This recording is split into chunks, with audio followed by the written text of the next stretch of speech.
I've provided redshift samples now to an independent laboratory for testing, with the question to them, do they agree, do they find that these redshifts are a form of thermite? Technical term is aluminothermic. Independently, Justin Keough and his team, I know he's working with Richard Gage, is now also looking at the World Trade Center dust spheres and redshifts also. Excited to say. Richard called up Justin last night, I talked to him on the phone. Oh yeah, we saw some of that red stuff, you know.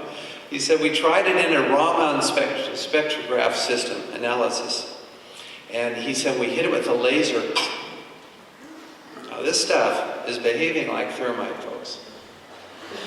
Again, I'm inviting scientific scrutiny of these redshifts. I believe this is the last nail in the coffin, so to speak.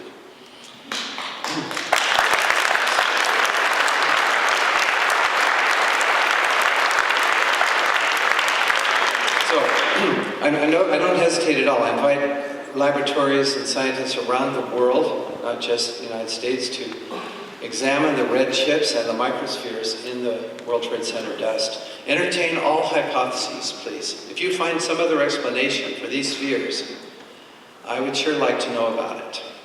Yeah? Aluminum, by the way, the aluminum in this World Trade Center steel, we have had it analyzed. We have analyzed steel is small. Of course, also the potassium and the silicon are very small in this, and sulfur is very small. When you have steel with sulfur in it, it's brittle. This is not brittle. This stuff is structural steel. It's strong. Okay. Okay. Here's what I think it is. This is now our best hypothesis for this these red chips. It's I guess, an extremely fine mixing of ultrafine aluminum and iron oxide.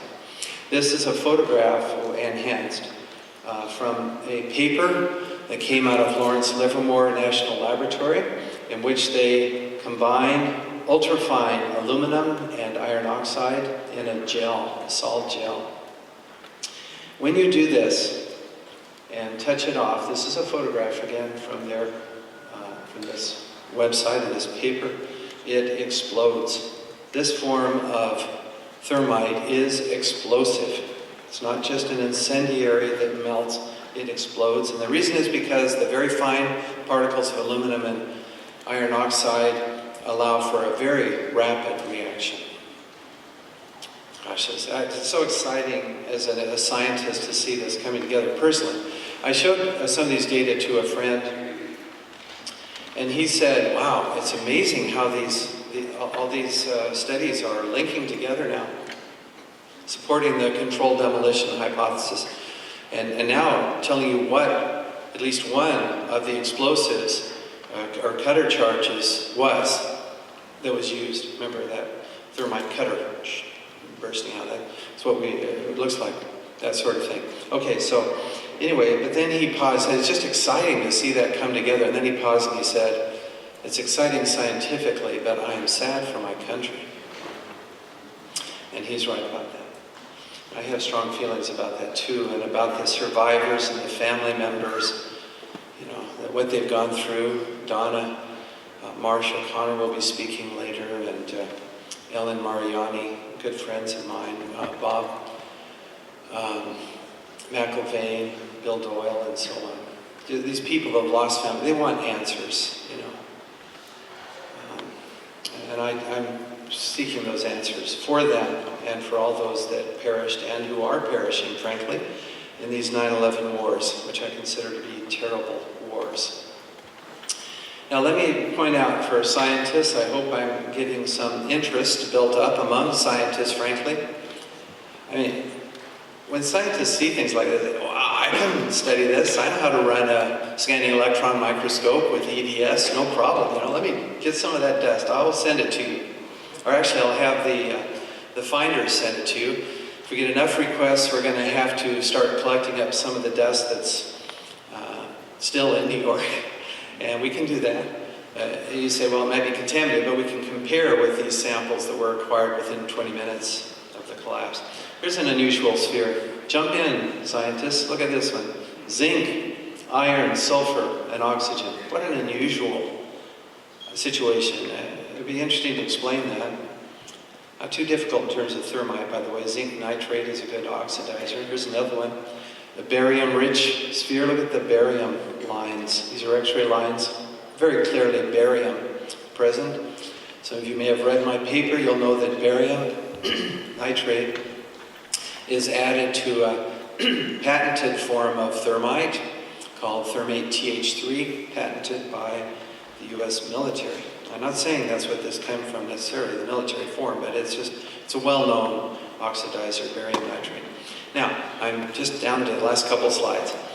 Someone wrote to me recently, and I agreed with him. I thought he expressed it well. If only you could get one of your papers in a mainstream science journal, I think it could be a quantum leap that would do more good than 100 conferences. Okay. All right. My first paper in 2005 called for samples and photos. We're getting those. Called for an investigation. As it turns out, and Richard alluded to this too, we are conducting the investigation now. We may formalize that.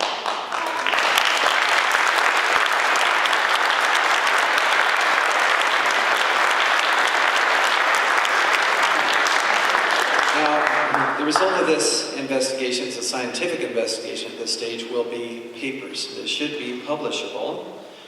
I, with colleagues, have submitted 2 9/11 related papers to mainstream technical journals.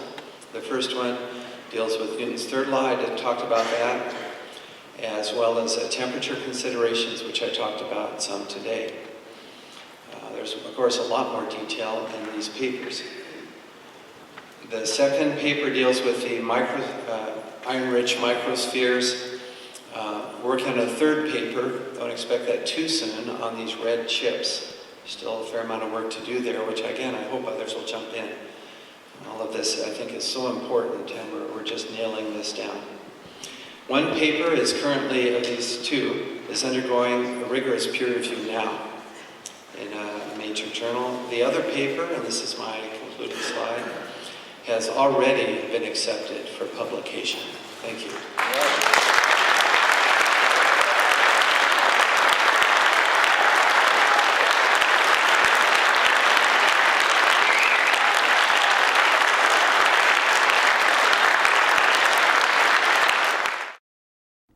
Well, folks, I don't know how much more of a smoking gun you need.